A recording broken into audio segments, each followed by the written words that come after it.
CSS अर्थात् cascading style सिट्सले वेबसाइटलाई दामी बनाउँछ। HTML मात्रैले त वेबसाइटलाई भ्यात्त देखिने बनाउँछ। यो हेर्नु न, इन्टरनेटको पहिलो वेबसाइट रे info.crn.ch HTML मात्रै छ। यो वेबसाइटमा HTML ले गर्न सक्ने यति मात्रै हो। अब राम्रो देखाएर कमाल देखाउन सक्ने CSS बाहेक अरु कुनै माइकलाल छैनन्। CSS बुझ्नलाई एउटा इक्जाम्पल लिउँ है त। एउटा प्याराग्राफलाई हरियो बनाउने हो भने CSS कोड यस्तो हुन्छ। CSS को रुल अनुसार CSS कोडमा एउटा सेलेक्टर र अर्को डिक्लेरेसन ब्लक हुन्छन्। डिक्लेरेसन ब्लक भित्र चाहिँ प्रोपर्टी र भ्यालुहरु चाहिएको अनुसार लेख्न सक्छौ। प्रोपर्टी र भ्यालुलाई चाहिँ कोलनले छुट्याउँछ। लास्टमा चाहिँ सेमिकोलन राख्न नबिर्सनु होला, नत्र वेबसाइटमा के बिग्रियो भनेर टाउको कनाएर बस्नु होला। CSS लेख्ने 4 तरिकाहरु छन्। एउटा तरिका भनेको HTML ट्यागमै स्टाइल एट्रिब्युट दिएर त्यो भित्र CSS लेख्ने, जसलाई हामी इनलाइन स्टाइलिङ भन्छौं। तर यो तरिकाले CSS कोड धेरै हुँदै गयो भने HTML र CSS कोड भेट्नै गाह्रो हुन्छ। CSS लेख्ने अर्को तरिका हो हेड ट्याग भित्र स्टाइल ट्याग लेख्ने र त्यो भित्र CSS कोड लेख्ने। तर अझै पनि कोड धेरै हुँदा त्यो फाइल लामो भएर HTML कोड हेर्न धेरै स्क्रोल गर्नुपर्छ। CSS कोड लेख्ने सबैभन्दा अक्खा तरिका चाहिँ CSS लाई अर्कै .css एक्सटेन्सन भएको फाइलमा लेखेर HTML फाइलमा तान्ने हो। यस्तो तरिकालाई एक्सटर्नल स्टाइलिङ भनिन्छ। यसो गर्दा HTML र CSS को कोड छुट्यो, कोड सफा र चाँडै भेटिने भयो। जाभास्क्रिप्टबाट पनि हामीले कुनै पनि HTML ट्यागको स्टाइल चेन्ज गर्न सक्छौं, तर यो तरिका धेरै नै कम प्रयोग हुन्छ। अब म तपाईहरुलाई एक्सटर्नल स्टाइलिङ तरिकाबाट CSS कसरी लेख्ने भनेर सिकाउँछु। मैले यहाँ लेफ्टमा VS कोड खोलेको छु अनि राइटमा चाहिँ एउटा क्रोम ब्राउजर खोलेको छु। मैले यो ट्युटोरियल भन्ने फोल्डर चाहिँ डेस्कटपमा क्रिएट गरेको थिएँ। त्यहाँ भित्र index.html भन्ने फाइल क्रिएट गरेको थिएँ। म अब index.html भन्ने फाइल खोल्छु। अब यसमा हामीले HTML टाइप गर्यो भने VS कोडले हामीलाई HTML5 भनेर यो सजेस्ट गर्छ। हामीले यहाँ क्लिक गर्यो भने बेस टेम्प्लेट चाहिँ एउटा जेनेरेट गरिदिन्छ। यसले गर्दा चाहिँ हाम्रो कुनै पनि प्रोजेक्ट सुरु गरौँ भने सजिलो पर्छ। अब म यो बडी ट्याग भित्र एउटा p ट्याग जेनेरेट गर्छु। त्यो p ट्याग भित्र के टेक्स्ट लेख्छु। अहिले म लोरेम इप्सम भन्ने एउटा एक्सटेन्सन युज गर्छु अनि त्यो टेक्स्ट जेनेरेट गर्छु। LOREM टाइप गरे भने मैले यो एक्सटेन्सनले चाहिँ मलाई सजेस्ट गर्छ कुनै टेक्स्ट। अब यो टेक्स्ट मैले यतापट्टि सेभ गरे अनि यतापट्टि चाहिँ रिफ्रेश गर्यो भने यो प्याराग्राफ जुन छ त्यो चाहिँ यहाँनेरि देख्न सक्छौं हामीले। अब यो प्याराग्राफलाई हामीले हरियो बनाउन चाह्यौ भने त्यसलाई CSS लेख्नु पर्यो। CSS लेख्नलाई म एउटा नयाँ फाइल क्रिएट गर्छु style.css भनेर। अब यो फाइलमा चाहिँ मैले p भन्ने ट्यागलाई चाहिँ सिलेक्ट गरेर त्यसमा चाहिँ प्रोपर्टी र भ्यालु लेख्दिन्छु, जस्तै कलर ग्रीन भनेर।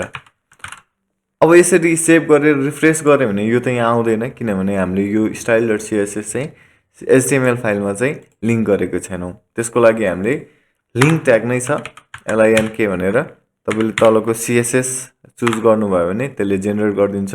यो href एट्रिब्युटले चाहिँ हाम्रो फाइल कहाँ छ भनेर पाथ दिनुपर्छ भनेर जनाउँछ। सो हाम्रो अहिले यही फोल्डरमा छ, त्यही भएर हामीले style.css मात्र लेखे पुग्यो।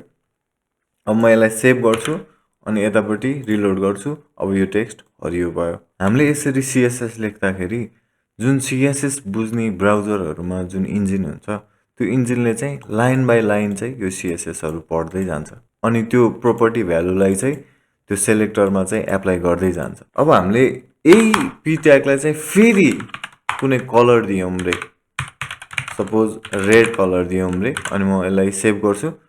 अब यसको रिजल्ट हेरौं। भनेपछि यसमा के भइराको छ त भन्दाखेरि ग्रीन कलर एप्लाई भयो पहिला अनि रेड एप्लाई भयो पछि भनेर बुझ्नुपर्छ।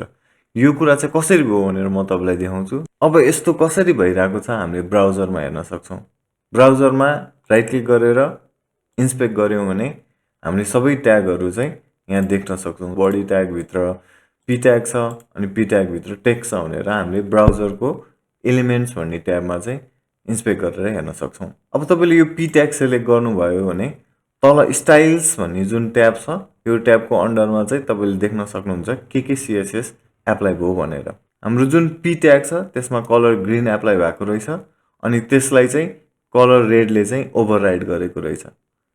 भनेपछि हामीले यहाँ के बुझ्नुपर्छ भन्दाखेरि सबैभन्दा पछाडीको कोड जुन छ त्यसलाई चाहिँ बढी प्रायोरिटी मिल्छ र सबभन्दा सुरुको कोडलाई चाहिँ ओभरराइड गरिदिन्छ। मैले तपाईहरुलाई p ट्यागमा मात्र CSS लेखेर देखाएँ।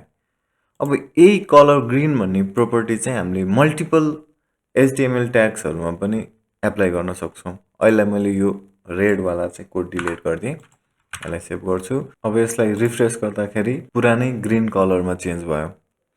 अब हामी अर्को एउटा ट्याग थपौं एचटिएमएल फाइलमा। अब यसमा चाहिँ हामीले href एट्रिब्युट दिनुपर्छ अनि अहिले मैले www.google.com भनेर लिंक दिए। अब त्यो हाम्रो युआई मा के देखिन्छ भनेर एउटा टेक्स्ट लेखे गुगल वेबसाइट भनेर। म यसलाई सेभ गर्छु अनि रिलोड गर्छु।